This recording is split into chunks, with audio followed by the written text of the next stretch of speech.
Hello there, I'm Gavin, and welcome to this very drab day in Austin. A very common question that I get asked is using a high-speed camera similar to using a normal camera? And the answer is yes and no, conveniently. So why don't we look into the biggest challenge when using high-speed cameras? We'll start by looking at the basics of photography from a stills point of view. In photography, there are two main ways that you can change how light interacts with the camera, not including ISO or ND filters or anything like that. And those are shutter speed and aperture. So let's start with shutter speed. Shutter speed controls how long your exposure time is by accepting light onto the sensor for a certain amount of time. It basically is in control of the amount of motion blur that will be in your photo. On a stills camera, that value will be represented by a fraction. For example, 100th of a second, a 500th of a second.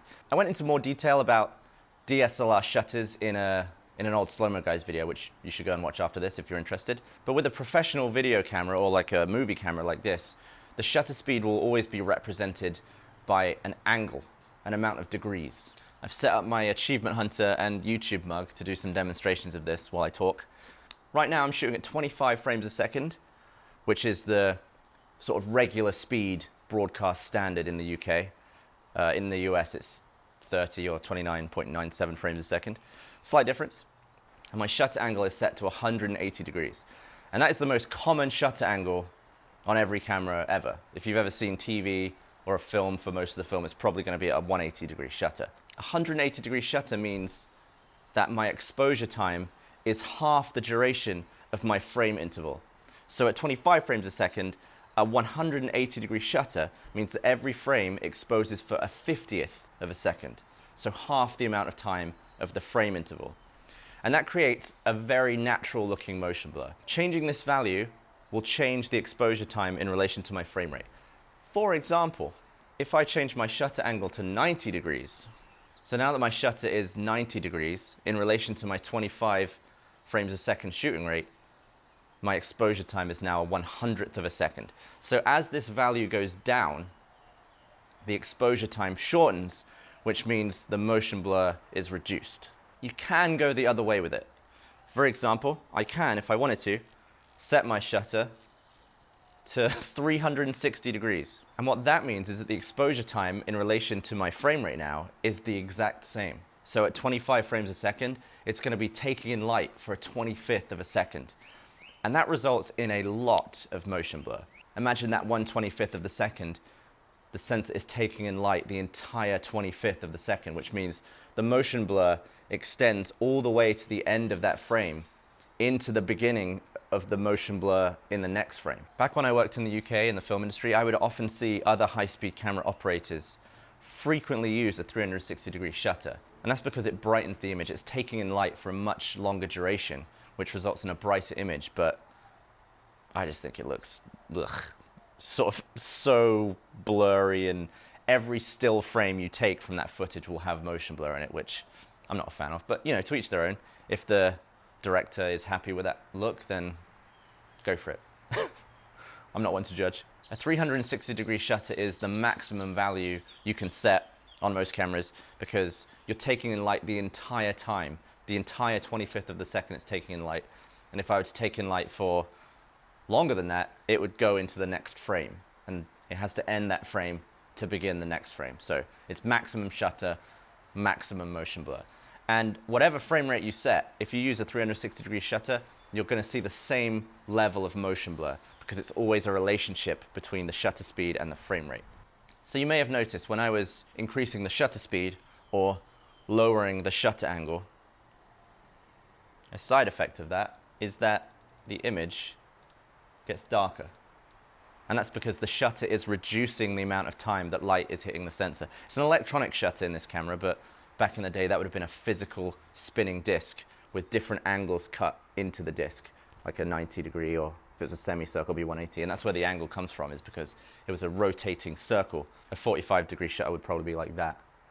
And it would rotate over the film plane and expose for just that window of time. So light hits the sensor for less time, resulting in a darker image. And every time you half the shutter angle, you lose half the light.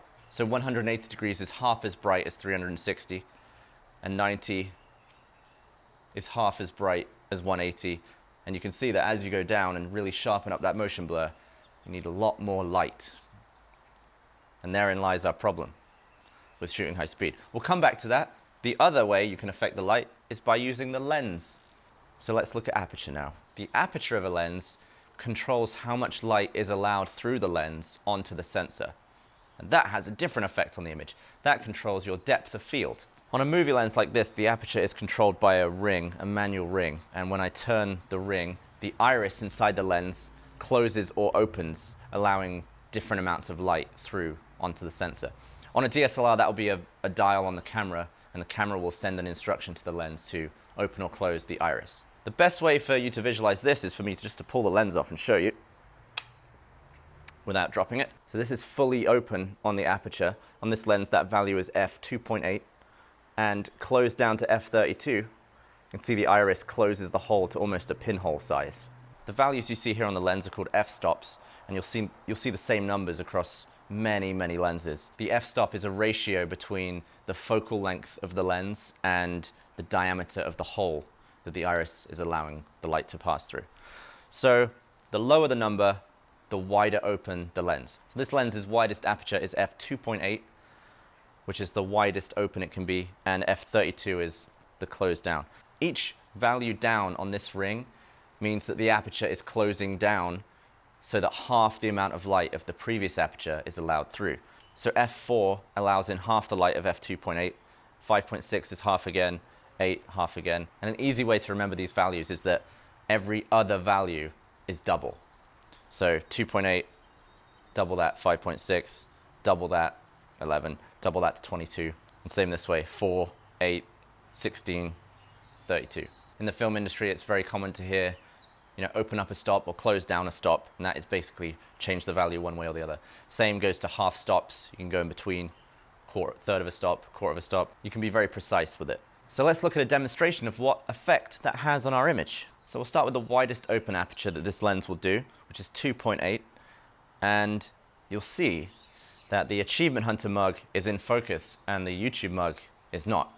I can focus on one or the other, but not at the same time. So my depth of field is barely more than one mug at this point. So let's close down the aperture and see what effect that has. So I've set my lens now to f16, and the Achievement Hunter mug and the YouTube mug are perfectly in focus. So I've increased my depth from a mug to almost the entire table by closing down the hole inside the lens. So if you want an increased depth of field, you can see we run into our problem again where you've lost a lot of light to gain that depth. When it comes to aperture, you'll sometimes hear a lens referred to by its speed, like, oh, that's a fast lens. And that means that it can open wider than other lenses. This lens, with its maximum aperture of 2.8, it's okay. But the next stop up would be f2, and then f1.4. So there are lenses that go faster or wider open, and those lenses will cost you a lot of money. If you were looking online for let's say a 50mm prime lens, prime means it doesn't zoom, and there were 3 versions, maybe one, the maximum aperture was f2.8, another one f2, and then f1.4, you would see a significant jump in price each increment based on the maximum aperture of the lens. So the wider you can open up a lens, typically the more expensive it is. And usually the reason you'd want that is the way it looks. You can have a picture where the background is completely blurred, very shallow depth. I actually do have an f1.4 lens, 50mm. And if I'm close enough to someone, I can focus on their eyelashes and the iris of their eye will be out of focus. The depth is that shallow. And I have used that lens on phantoms. It comes in very handy when I need an extra 2 stops of light. So that's looking at light from a stills perspective. When you shoot in video or film, you also have to take into account your frame rate. And everything so far, the camera's just been sat here at 25 frames a second. But as you know on this channel, the Phantom never shoots at 25 frames a second. What an incredible waste that would be. So now what I'm going to do is increase the frame rate. We'll assume here that I'm going to stick with my 180-degree shutter, which is nice amount of motion blur. And as you can see here, that when I double the frame rate, I lose half the light, because once again, we've got a 180-degree shutter that isn't changing. So the relationship between the frame rate and the shutter means that the exposure time gets reduced every time I double the frame rate. So now at 50 frames a second, my 180-degree shutter means that the exposure time is a 1/100th of a second.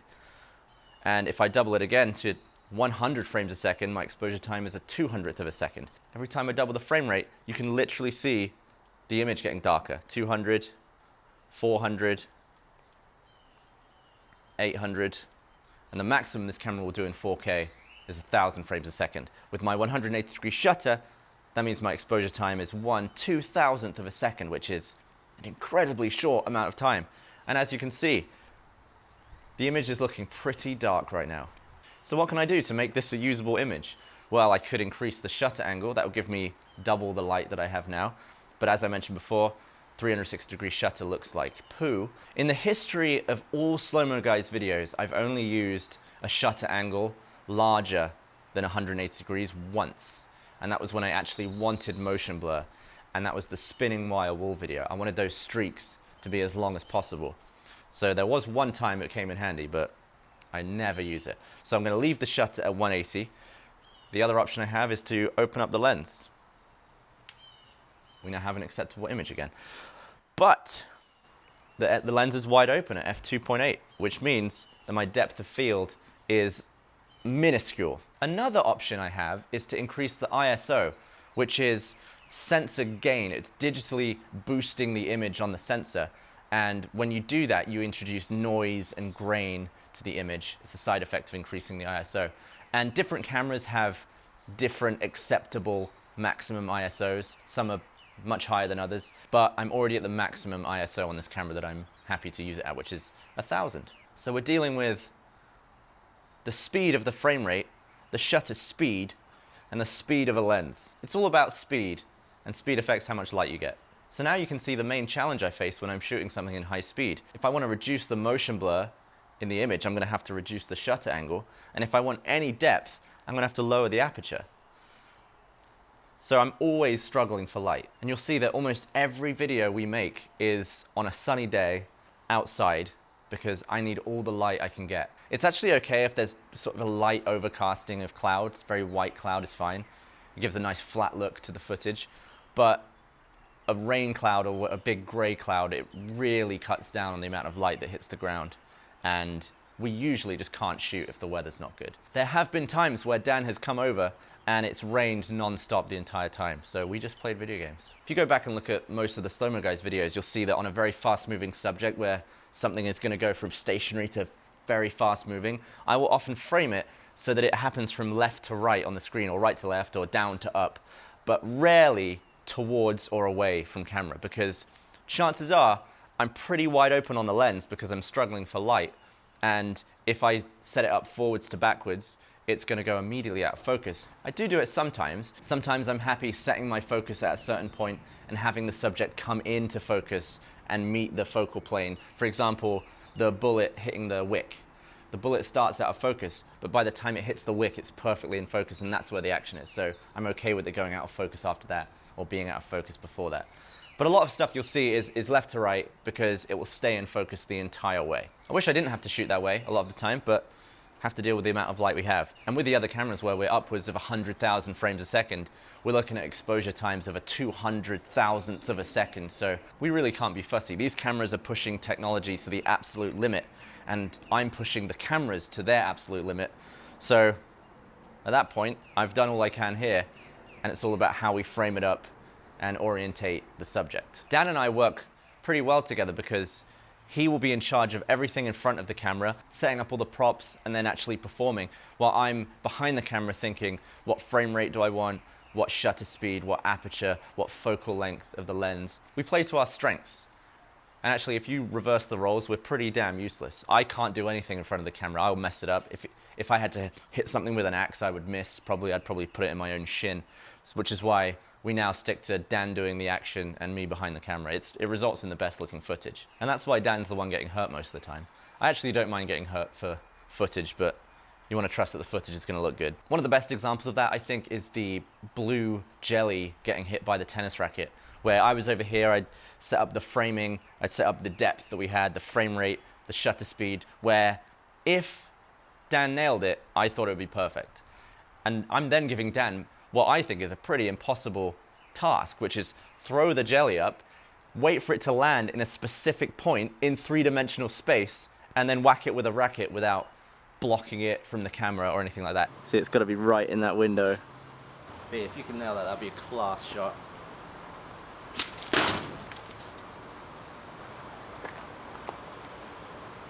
B. What? You nailed it. Did I really? Yeah. He nailed it first try. So with the combination of everything over here and Dan absolutely nailing that impossible shot, we ended up with some really, really cool shots, really nice footage of that. And like most things, the more you do it, the more experience you get with it and the more confident you feel over time, to the point where decisions become second nature and you go with your gut quite a lot and you have that extra confidence. And that's important for any job, I think. You've got to be confident doing it, and you've always got to be open to new techniques or adapting your style depending on what the subject is or what people need. So that's it. TLDR, you need a lot of light. And there are other challenges to using high-speed cameras, like short record times, or if you use lights, you need very big lights so that you don't see the flicker frequency of electricity. All kinds of stuff. We'll get into that later, maybe. Thank you very much for watching me waffle on in that one. Feel free to follow me on Twitter, subscribe to this channel, subscribe to the main channel where we keep all the slow-mo, and I will see you in the next one.